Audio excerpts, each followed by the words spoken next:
Eco Tejas World Class Electric Bike అతి తక్కువ ధరలోనే. నమస్కారం ఠాగూర్ గారు. నమస్తే అమ్మశ్రీ. సార్, మనకి హర్ష సాయి అనే ప్రముఖ యూట్యూబర్ మీద కొన్ని అలిగేషన్స్, దాంతోపాటు కేసు కూడా నమోదు చేయడం జరిగింది. అండ్ రీసెంట్గా ఆయన తరపున న్యాయవాది కూడా కొన్ని కీలక విషయాల్ని వెల్లడించడం జరిగింది. ఏంటి సార్ అవి? హర్ష సాయి ఎవరైతే యూట్యూబర్గా తెలంగాణ కానీ ఆంధ్రప్రదేశ్ రెండు తెలుగు రాష్ట్రాల్లో తనకంటూ ఒక ఇమేజ్ ఏర్పాటు చేసుకున్నటువంటి వ్యక్తి. ఇతనికి 6.5 మిలియన్స్ పైబడి ఉన్న సబ్స్క్రైబర్స్తో తన యూట్యూబ్ ఛానల్ ద్వారా ఎంతోమందికి కొన్ని రకాల సేవా కార్యక్రమాలు చేస్తూ కూడా ఒక ఐడెంటిటీ ఏర్పాటు చేసుకున్నటువంటి హర్ష సాయి గారు నిన్న జరిగిన ఒక ఇన్సిడెంట్లో ఈయన మీద కొంత ఎఫ్ఐఆర్ నమోదైంది. ఒక యువత వచ్చి ఈయన మీద నార్సింగ్ పోలీస్ స్టేషన్లో ఇతని మీద క్రిటికల్గా ఉన్నటువంటి కొన్ని సెక్షన్స్ మీద నమోదు చేయడం జరిగింది ఇతని మీద. దీనికి సంబంధించి నిన్నటి నుండి హర్ష సాయి గారు కనిపించడం లేదు. అయితే తను ఈరోజు మార్నింగ్ ఇన్స్టాలో ఒక పోస్ట్ పెట్టారు. ఏంటంటే, నేనైతే ఇది కేవలం ఒక మనీ విషయంలో మాత్రమే ఫోర్స్ జరిగింది, నేను ఎక్కడికి పారిపోలేదు, నాకు సంబంధించిన మా అడ్వకేట్ తాటికొండ చిరంజీవి గారు అని చెప్పి అతను ఉన్నారు, మీకు ఏ సమాధానాలు కావాలంటే కూడా అతన్ని మీరు సంప్రదించండి, నేను తొందరలోనే వస్తాను అని చెప్పడం జరిగింది. అయితే లీగల్ ప్రొసీడింగ్స్ ప్రకారం మనం చూసినప్పుడు ఏమవుతుందంటే, ముఖ్యంగా ఇటువంటి అలిగేషన్స్ వచ్చేటప్పుడు అంటే ఎఫ్ఐఆర్ నమోదు చేస్తారు. బేసిక్గా ఎఫ్ఐఆర్ ఏంటంటే it's a first information report. అంటే ఎవరైనా వచ్చి ఒక ఆబ్లిగేషన్స్ అంటే బేసిక్ ఉన్నటువంటి ఎవిడెన్స్ చూపించినప్పుడు ఆ బేసిక్ ఎవిడెన్స్ని ప్రాతిపాదికగా తీసుకొని ఒక ఎఫ్ఐఆర్ నమోదు చేసుకునే అధికారం లా అండ్ ఆర్డర్లో ఉన్నటువంటి పోలీసులకి అయితే ఉంటుంది. దీన్ని బేస్ చేసుకొని కొన్ని సెక్షన్స్ కూడా పెట్టడం జరిగింది.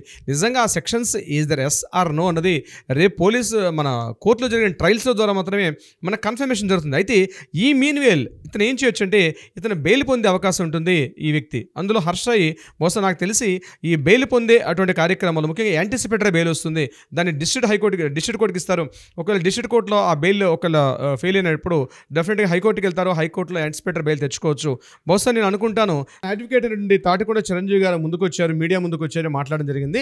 అయితే మీడియా ముందుకు వచ్చినటువంటి తాటికొండ చిరంజీవి గారికి ఎన్నో రకాల ప్రశ్నలు సంధించడం మీడియా వాళ్ళు అతన్ని క్వశ్చన్ చేశారు. ముఖ్యంగా ఎందుకు పారిపోవాల్సి వచ్చింది, హర్ష సాయి ఎందుకు మీడియాని ముఖం చాటేస్తున్నారు అన్న ప్రశ్నకి ఆయన చెప్పిన సమాధానం ఏంటంటే, హర్ష సాయి ఎక్కడికి పారిపోలేదు, ఆయన ఒక సేఫ్టీ ప్లేస్లో ఉన్నారు, మేము తొందరగా మా లీగల్ ప్రయత్నాలు చేస్తున్నాం అని ఒక విషయం చెప్పారు. కానీ అది బెయిల్కి సంబంధించి చేస్తున్నాం అన్న విషయాన్ని అయితే ఆయన తెలియపరచలేదు. రెండో ముఖ్యమైన పాయింట్ ఏంటంటే, మీరు ఇందాక అడిగినటువంటి ప్రశ్నలో అలిగేషన్స్ అని క్వశ్చన్ తీసుకొచ్చారు. అలిగేషన్ ఏంటంటే, ఈ అమ్మాయి ఎవరైతే ఎఫ్ఐఆర్ నమోదు చేసినటువంటి బాధితురాలు ఎవరైతే ఉన్నారో ఈ అమ్మాయి నేను 2 కోట్ల రూపాయలు హర్ష సాయికి ఇచ్చానని, అదేవిధంగా తనపై లైంగిక దాడి జరిగిందని, దానికి సంబంధించి కొన్ని ఎవిడెన్సెస్ కూడా పంపించారని ఒక విషయం తెలిసింది. దానికి సంబంధించింది 376/2/9 మొత్తం 2 సెక్షన్స్గా డివైడ్ చేశారు. 376/2 అనేది ఒక సెక్షన్ అయితే 376/9 అనేది ఇంకో కేసు కింద చూపించడం జరిగింది. 2 సెక్షన్స్ అంటే రేపు కిందకి సంబంధించింది వస్తుందన్నమాట. అంటే రేప్ అంటే ఏంటంటే, ఒక అమ్మాయి యొక్క దేహానికి ఆమె ఇష్టపూర్వకం లేకుండా వేరొక వ్యక్తి తన మీద బలాత్కారం చేస్తే, లైంగికంగా దాడి చేసినప్పుడు దాన్ని రేప్ అంటారు అని లీగల్ సెక్షన్స్ నిర్వచిస్తుంటాయి. కాబట్టి ఈ రకమైన సెక్షన్ పెట్టారు. సో దీనికి సంబంధించి క్రిమినల్గా ఇది యాక్చువల్గా నాన్ బెయిలబుల్ సెక్షన్. ఇది అంటే ఎలా ఉంటుందంటే అబౌట్ 10 years ఉంటుంది. ఒకవేళ కానీ రేపు కోర్టులో ట్రయల్స్ జరిగి ఈ కోర్టులో ట్రయల్స్ కానీ కన్ఫర్మేషన్ జరిగితే ఇది 10 సంవత్సరాలకు పైబడి ఉన్న శిక్ష. కాబట్టి దీనికి సంబంధించి నాన్ బెయిలబుల్ శిక్ష ఇది. అందుకని బహుశా నేను అనుకోవడం ఏంటంటే యాంటిసిపేటరీ బెయిల్ కోసం ట్రై చేస్తున్నారు హర్ష సాయి అనుకుంటున్నాను. అయితే దీనికి సంబంధించి అడిగారు, ఆ అమ్మాయి కంటిన్యూగా ఇటువంటి సెక్షన్ నమోదు చేశారు కదా, మీరు ఎందుకు అంటే డీటెయిల్స్ చెప్పమని చెప్పి తాటికొండ చిరంజీవి గారిని అడిగినప్పుడు తను ఏం చెప్పారంటే, ఈ అమ్మాయికి తనకు 1 year నుంచి ఎటువంటి ఇది లేదు, బస్ ఇద్దరు కూడా ఫేస్ టు ఫేస్ కలవలేదని చెప్పి ఒక ఇంపార్టెంట్ విషయాన్ని చిరంజీవి గారు అడ్వకేట్ చిరంజీవి గారు చెప్పడం జరిగింది. ఇంకొక విషయాన్ని మీడియా వాళ్ళు ప్రశ్నించినప్పుడు మరొక విషయం చెప్పారు ఆయన ఏంటంటే, మరి లావాదేవీల అమౌంట్ సంబంధించింది ఏంటి అని అంటే, వీళ్ళు రీసెంట్గా ఒక మూవీ తీశారు, ఆ మూవీకి ప్రొడ్యూసర్ కమ్ హీరోయిన్ కూడా ఆమె ఉంటుంది, ఆ బాధితురాలుగా ఉన్నారు. ఆవిడ శ్రీ ప్రొడక్షన్స్ అనే పేరు మీదుగా తన సొంత బ్యానర్ మీద ఒక మెగా లోడెన్ అనేటువంటి ఒక మూవీ తీస్తున్నారు. అది రీసెంట్గా టీజర్ కూడా రిలీజ్ చేశారు ఆ మూవీకి సంబంధించి. బహుశా తొందరలోనే దీన్ని నెట్ఫ్లిక్స్ అంటే ఓటీటీ ప్లాట్ఫామ్లో నెట్ఫ్లిక్స్ కోసం ఒక సంప్రదింపులు జరుపుతున్నారు. దీనికి సంబంధించి కొంత వ్యాపార డిస్కషన్ జరిగాయి. అందులో భాగంగా ఎక్కడో అమ్మాయి కావాలని వాంటెడ్లీ చేస్తుంది అని ఒక ఇంపార్టెంట్ విషయాన్ని కూడా చిరంజీవి గారు వెల్లడించడం జరిగింది. దీనికి సంబంధించినటువంటి ఒక విషయంలో మరొక ఇంపార్టెంట్ పాయింట్ వేశారంటే, ముఖ్యంగా హర్ష సాయి ఇంత పెద్ద మార్కెట్లో చెప్పినట్టుగా అతంత బిలియనీర్ అయితే ఈ అమౌంట్ అతను తీసుకోవాల్సిన అవసరమే వచ్చింది, ఆమె చాలా రిచెస్ట్ పర్సన్ అని మీడియా వాళ్ళు మాట్లాడడం జరిగింది. అయితే దీనికి అడ్రస్ చేస్తూ చిరంజీవి గారు ఏం చెప్పారంటే, ఆ అమ్మాయి మీరు అనుకున్నంత రిచ్ పర్సన్ కాదు, హర్ష చాలా రిచ్ పర్సన్, 2 lakhs rupees అన్నది అమౌంట్ ఇంపార్టెంట్ కాదు, దీనికి సంబంధించి కావాలని అమ్మాయి వాంటెడ్లీ చేస్తుందని చెప్పడం జరిగింది. ఇందులో భాగంగా ఈరోజు మార్నింగ్ హర్ష సాయి గారి యొక్క ట్విట్టర్ నుంచి కూడా ఒక సెంటెన్స్ వచ్చింది, నేను ఎక్కడికి పారిపోలేదు, ఆ తొందరలో చెప్తాను చెప్తూ హర్ష సాయి గారి యొక్క మొబైల్ నుంచి ఒక ఇన్ఫర్మేషన్ వచ్చింది. ఏంటంటే ఆ అమ్మాయితో ఇద్దరు మాట్లాడుతున్న ఒక సంభాషణ జనవరి 23, 2024 అంటే ఈ సంవత్సరం జనవరి 23 జరిగినట్టు ఒక సంఘటన, దానికి సంబంధించి ఒక కీలకమైన ఒక ఆడియో క్లిప్ రిలీజ్ చేశారు. ఆ ఆడియో క్లిప్ వింటుంటే మనకి తెలిసిన విషయం ఏమిటంటే, అందులో ఈ అమ్మాయి ప్రపోజల్ చేస్తున్నట్టుగా ఉంది. అమ్మాయి ఖచ్చితంగా ఆ అమ్మాయిని ఒక టీచ్ చేస్తున్నట్టుగా, మాట్లాడుతున్నట్టుగా, అమ్మాయి అతన్ని వెటకారం చేస్తున్నట్టుగా, అంటే జనరల్గా ఒక రొమాంటిక్గా మాట్లాడుకునే సంఘటన చెప్పడం జరిగింది. అది ఫస్ట్ టోటల్గా 3 నిమిషాల 46 సెకండ్లు ఉన్నటువంటి వీడియో అది. అందులో మొదటి 2.5 నిమిషాల పాటు ఉన్నటువంటి వీడియో ఎలా ఉందంటే, కంప్లీట్గా ఈ అమ్మాయి టీచ్ చేస్తుంది. 2.5 నిమిషం నుంచి మొదలైన విషయం ఏంటంటే, ఈ అమ్మాయి కాస్త తన వాయిస్ని పెంచి అగ్రెసివ్గా మాట్లాడుతూ, తనని అంతు చూస్తా, నువ్వు నన్ను ఖచ్చితంగా పెళ్లి చేసుకోవాలి, పెళ్లి చేయకపోతే నేను డిఫేమ్ చేస్తానంటగా ఇటువంటి అర్థం వచ్చే విధంగా కొన్ని మాటలు మాట్లాడడం జరిగింది. అయితే ఇప్పుడు ఆడియో క్లిప్ ఏమైనా అంటే అది ఖచ్చితంగా ఎడిటింగ్ చేశారా, ఎట్లా చేశారు, ఒకవేళ ఎడిటింగ్ కాకుండా డైరెక్ట్గా ఆ సింగిల్ ఆడియో క్లిప్పా లేకపోతే కట్ కాపీ పేస్ట్ చేశారా అన్న విషయం ఉంది. అది రేపు FSL వాళ్ళకి రిఫర్ చేసినప్పుడు, అంటే FSL అంటే ఫోరెన్సిక్ ల్యాబొరేటరీకి ఇచ్చినప్పుడు అది ఫోరెన్సిక్ ల్యాబొరేటరీలో తెలుస్తుంది. అంటే ఒకటే ఆడియో క్లిప్పా లేకపోతే కట్ కాపీ పేస్ట్ ఉంటే ఆడియో క్లిప్ అనేది మనకు అక్కడ బయటపడే అవకాశం ఉంటుంది. సిరి గారు, మెయిన్ ఏంటంటే ఈ మధ్య ఒక ప్యాషన్ అయిపోయింది. ఈ వీడియో ద్వారా నేను చెప్పేది అంటే, స్త్రీలకు ముఖ్యంగా చెప్తున్నాను, మీరు ఏదో ఒక ఆబ్లిగేషన్ వేసి మగవాళ్ళ మీద, ముఖ్యంగా సెలబ్రిటీస్ కావచ్చు, ఇంకే రంగమైనా కావచ్చు, మీరు ఏదో జస్ట్ మామూలుగా పోలీస్ స్టేషన్కి వెళ్ళి నా దగ్గర ఉన్న సిమిలర్ ఒక వీడియోస్ చూపించి, ఏదో ఎవిడెన్స్ చూపించి ఇమీడియట్గా FIR నమోదు చేయడం, ఆ తర్వాత ఉన్న ప్రాబ్లం, అది సెలబ్రిటీ కావచ్చు, మరొక వ్యక్తి కావచ్చు, మార్కెట్లో తన ముఖం చూపించుకోలేకుండా, బహుశా నేనేమంటానంటే రేప్ అనేది బహుశా ఎప్పుడు జరిగిందో తెలియదు, ఎవరు చూడలేదు, కానీ ఈరోజు వచ్చి ఆ అమ్మాయిలు ముఖ్యంగా పోలీస్ స్టేషన్లో అడుగుపెట్టి నాకు ఇలా జరిగిందని చెప్పేసి ముసుగేసుకొని మాస్క్ వేసుకొని మళ్ళీ మీడియా కనిపించకుండా పారిపోతున్నారు. కానీ ప్రతి క్షణం అనుభవిస్తున్నాడు ఈరోజు మగాడే. అతను ఈరోజు మానసికంగా కృంగిపోతున్నాడు. అందుకని నేను ఏమంటానంటే, ఖచ్చితంగా మీరంత ధైర్యంగా పోలీస్ స్టేషన్కి వెళ్ళేటప్పుడు మీడియా ముందుకు రావడం ఎందుకు భయపడుతున్నారు?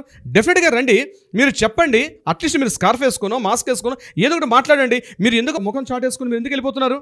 ఇట్లాంటి ఒక ప్యాషన్ అయిపోయింది. అందుకే రీసెంట్గా నేను చెప్పాను గత వీడియోలో కూడా, నిన్న తమిళ ఇండస్ట్రీ, మనకన్నా తమిళ ఇండస్ట్రీ ఎప్పుడు కూడా ఒక అడుగు ముందు ఉంటుంది.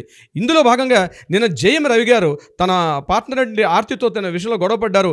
ఇద్దరు కూడా విడాకులు చేసుకునే సందర్భం కుదిరింది. అందులో నిన్న జయం రవి గారు ఏం మాట్లాడారంటే, ఆర్తి నా యొక్క ప్రాపర్టీ మొత్తం ఆర్తి తీసుకొని నన్ను ఇంట్లోంచి మెడబెట్టి బయటకు ఎంటేసింది అని చెప్తూ జయం రవి గారు ఆర్తి మీద కేసు పెట్టారు.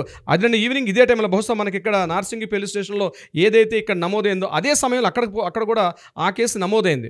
బహుశా నేను ఏమంటున్నానంటే, ఈ తమిళ ఇండస్ట్రీలో ఇటువంటివి, అంటే అమ్మాయిలు వచ్చి అబ్బాయిల్ని మమ్మల్ని ఇట్లా మానభంగం చేశాడు, మమ్మల్ని మెంటల్ హెరాస్మెంట్ చేశాడు, సెక్సువల్ హెరాస్మెంట్ చేశాడు, ఏదైతే అప్లికేషన్స్ చెప్తున్నారో అందులో భాగంగా మనం బహుశా వెనకబడి ఉన్నాం. ఈరోజు తమిళ ఇండస్ట్రీ వాళ్ళు మనకన్నా ముందున్నారు. అక్కడ రివర్స్ స్టార్ట్ అయింది, ఇంకొక రివర్స్ స్టార్ట్ కాలేదు. నేనేమంటానంటే, ఏదైనా SR నో, మీరు మీడియాలో ఉన్నటువంటి వ్యక్తులు, మీరు ఆల్రెడీ బిగ్ బాస్లో ఇంతకుముందు సీజన్లో వర్క్ చేసి వెళ్ళారు. బహుశా ఆల్రెడీ ఒక బిగ్ బాస్ సెషన్ నడుస్తుంది. బహుశా ఇది వెనకాల కుట్ర కోణం ఉందో తెలియదు. డెఫినెట్గా న్యాయస్థానాలు ఉన్నాయి, నిజాల కోర్టులో ట్రయల్స్లో జరిగినప్పుడు జడ్జిమెంట్ జరిగేసరికి డెఫినెట్గా 6 months పడుతుందో 1 year పడుతుందో తెలియదు. బట్ జడ్జిమెంట్కి వచ్చేలాగా ఈరోజు ఎంత డ్యామేజ్ జరిగిపోవాలో అంత డ్యామేజ్ జరిగిపోతున్నాడు, మగాడు నలిగిపోతున్నాడు. సో నేను చెప్పేది ఏంటంటే ఒకటే సిరి గారు, మీరు ఎంత ధైర్యంగా వచ్చి నార్సింగ్ పోలీస్ స్టేషన్లో మీరు చెప్పారో, మీడియా ముందుకు రండి. మీరు మాట్లాడేటప్పుడే నిజాలు బయటకు వస్తాయి. మీరు జస్ట్ సింపుల్గా స్టేషన్ మెట్లకి లోపలికి వచ్చి FIR నమోదు చేసేసి ముఖం చాటేసుకుని వెళ్తే కుదరదు. మీరు మీడియా పబ్లిసిటీ పర్సన్స్ కాబట్టి, మీరు సోషల్లో ఉన్నటువంటి ఒక సెలబ్రిటీ పర్సన్స్ కాబట్టి, ఇది మిమ్మల్ని మీడియా మొత్తం ఈరోజు మిమ్మల్ని సెంట్రలైజ్ చేసి అడుగుతున్న ప్రశ్న.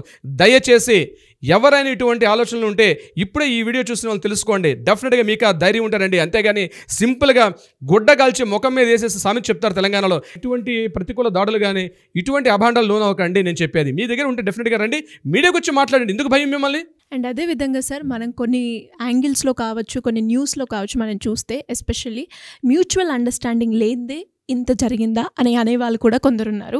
అసలు నిజాలు బయటికి రావాలి అంటే మీరు అన్నట్టుగా ఇద్దరు స్పందిస్తే దాంతో మనకి ఒక నిజం, ఒక క్లారిటీ అనేది వస్తూ ఉంటుంది. ఇలా ఎవరికైనా కూడా, అంటే మనం చూస్తున్నా మీరు అన్నట్టుగానే ఇప్పుడున్న ప్రజెంట్ సిచ్యువేషన్లో రకరకాలుగా ప్రాబ్లమ్స్ అయితే ఫేస్ చేస్తూ ఉన్నారు. అలా ఎవరికైనా కూడా ఫ్యామిలీలో ఇష్యూస్ అయినా కావచ్చు, లేదంటే పర్సనల్గా ఈ డీఫేమ్ గురించి కావచ్చు, ఇలాంటి ఇష్యూస్ గురించి మీ కౌన్సిలింగ్ కావాలి అన్నా, లేదు అంటే మీ గైడెన్స్ కావాలి, మాకు మీ తరపు నుంచి ఒక సపోర్ట్ కావాలి అనుకునే వాళ్ళు ఏ విధంగా మిమ్మల్ని అప్రోచ్ అయ్యే ఛాన్స్ ఉందంటారు? డెఫినెట్గా సిరి గారు, దీనికి సంబంధించి ఎవరికైనా ఎటువంటి న్యాయ సలహాలు కావాలనుకున్నా, సంప్రదింపులు కావాలనుకున్నా, వితౌట్ ఎనీ యాజిటేషన్ కింద స్క్రోల్ అవుతుంటే మన నెంబర్ని కాంటాక్ట్ చేయండి. మన లీగల్ టీం వాళ్ళు అప్రోచ్ అవుతారు. మీ దగ్గర ఉన్న ప్రాపర్ ఎవిడెన్స్తో మీరు అప్రోచ్ కాగలిగితే డెఫినెట్గా మనం వాళ్ళకి న్యాయ సహాయాన్ని అందించడానికి ఎల్లప్పుడూ మనం ఎప్పుడు ముందుంటాం మన విషయంలో. Thank you sir, thank you so much. Thank you so much అమ్మ సిరి గారు.